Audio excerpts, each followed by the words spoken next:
Eles também dizem que alega ser o rei dos judeus. Você é o rei dos judeus?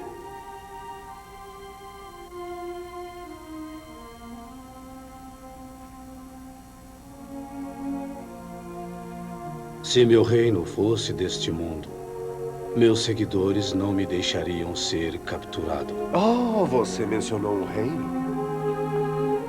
Então você deve ser um rei. Você é um rei?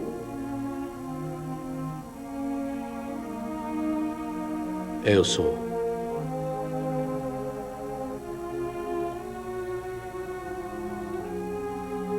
Nasci por um propósito. Ser testemunha da verdade. Todos que aceitam a verdade ouvem minha voz. E o que é a verdade?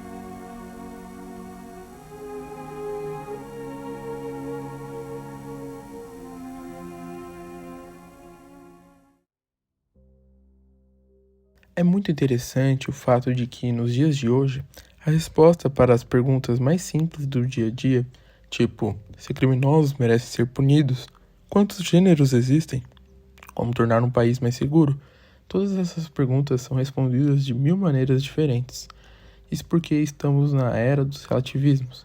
O ponto de vista individual tornou-se importante ao ponto de substituir consensos coletivos tradicionais. O casamento, por exemplo, há alguns anos é atacado e moldado ao bel prazer de conceitos contraditórios e essencialmente paradoxais. Existem pessoas que defendem uma nova opção entre estar solteiro e estar comprometido, e essa terceira opção se chama relacionamento aberto. E essas pessoas querem mudar a instituição do casamento para que esse tipo de relação aberta liberal possa ser chamada de casamento.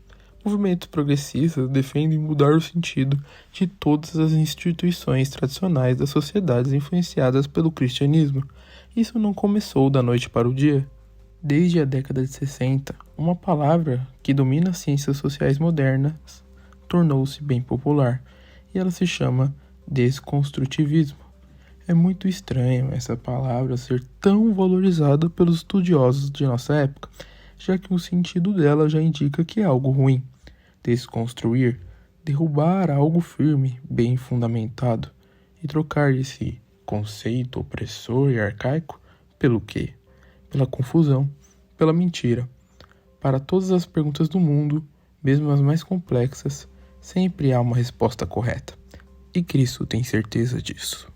Quando conversou com Pôncio Pilatos, governador da Judéia, ele deixou bem claro que todos os que são da verdade o ouvem. Pôncio, que vinha de uma cultura romana e pagã, respondeu essa declaração com uma pergunta, do jeitinho que os sociólogos e esquerdistas gostam. O que é a verdade?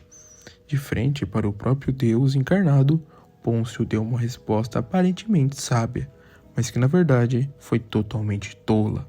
Ao invés de escolher um lado, o do bem ou do mal, ele quis permanecer neutro, lavar as mãos. E através desse comportamento, a condenação mais covarde e humilhante de toda a história aconteceu. Jesus foi crucificado.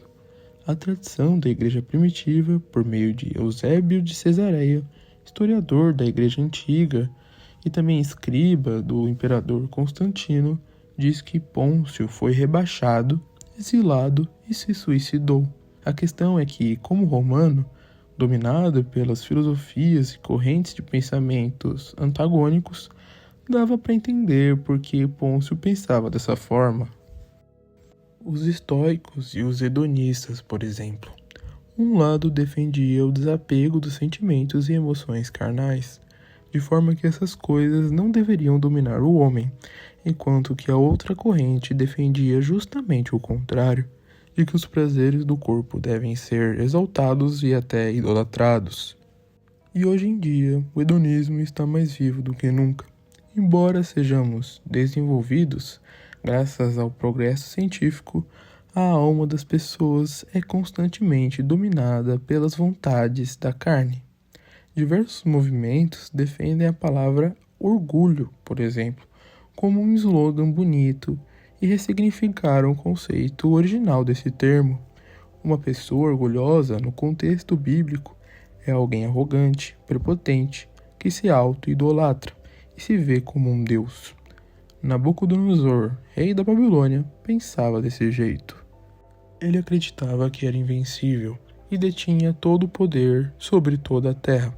Vitória após vitória, conquista após conquista, seu pecado, ou melhor, o seu orgulho só aumentava. Nabucodonosor seguia os conselhos da modernidade. Ele escutava o seu próprio coração e fazia o que lhe desejava ou deixava feliz. Mas o Deus de Daniel, o profeta, que era um mero funcionário da corte, um conselheiro, humilhou o rei. Nabucodonosor, durante 7 tempos, viveu como um animal. Já que ele era um homem que fazia o que queria, e atrás de todos os seus prazeres, de forma impulsiva e violenta, então ele virou um selvagem, um ser instintivo. E esse é um cenário bizarro, porém muito interessante, já que essa história nos mostra que a diferença entre nós e os animais, o que faz valer o sopro divino que recebemos, é a sabedoria, que é provada por meio do autocontrole.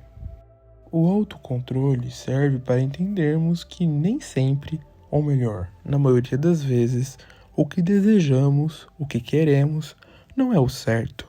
Muitas vezes somos servos de nós mesmos, servos de uma falsa liberdade mentirosa. Segura esse pleonasmo.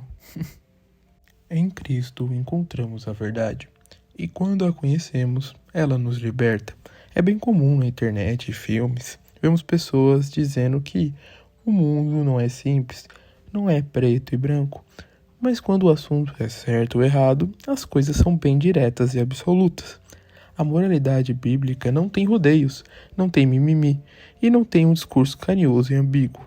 Muito pelo contrário, Jesus resume a lei e os profetas da seguinte forma: façam aos outros o que vocês querem que eles lhes façam. E essa regra de ouro, simples, objetiva, porém transformadora, nos mostra que fazer o bem é uma escolha, ativa e diária, e que para isso dar certo, devemos ajudar os outros da forma que queremos ser ajudados. Isso significa não nos colocarmos em primeiro lugar, em um pedestal. O ser humano é essencialmente idólatra. Ele ama adorar todo tipo de coisa, deuses falsos, dinheiro, mas um dos piores deuses de toda a humanidade é com certeza o próprio homem. E quem viu isso na escola sabe, não estamos mais na era teocêntrica, onde Deus era o foco da razão humana. Agora, o que domina a academia moderna e manipula as massas é o pensamento antropocêntrico, ou até ecocêntrico, no caso de progressistas veganos de shopping. Vou explicar de uma forma bem rápida.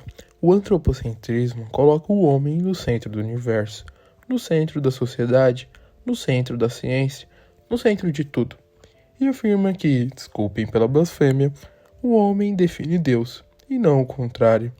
E essa bizarrice gerou a maioria das mazelas nas sociedades ocidentais, os altos índices de criminalidade, o abandono paterno, o vício em drogas, os divórcios e até a miséria. E o ecocentrismo coloca a natureza criada em um pedestal intocável e diz que somos servos do meio ambiente. Como sabemos, o discurso relativista contaminou as noções mais básicas sobre a masculinidade e a feminilidade moderna também. Existem dois extremos nessa discussão: os red pills, que passam horas falando como os homens são incríveis e sensacionais, e nesse processo demonizam a mulher de uma forma totalmente injusta. Mas tem também o outro lado da moeda, o feminismo cultural, popular nas universidades, que defende que os homens são inúteis para a civilização e chegam até a afirmar que nós somos a causa de todos os problemas do mundo. Como eu falei em outro vídeo, o segredo desse debate é o equilíbrio, é conhecer as faltas e pecados de ambos os gêneros, e a partir disso, construir uma sociedade mais justa e alicerçada em Deus. Bem-aventurados os pobres em espírito, pois deles é o reino dos céus. Bem-aventurados os que choram, pois serão consolados. Bem-aventurados os mansos, pois eles receberão a terra por herança. Bem-aventurados os que têm fome e sede de justiça,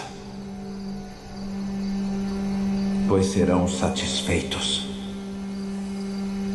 Bem-aventurados os misericordiosos, pois obterão misericórdia. Bem-aventurados os puros de coração, pois verão a Deus.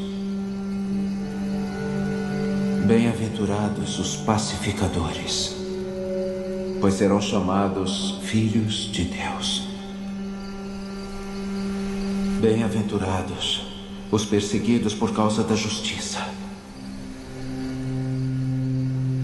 pois deles é o reino dos céus.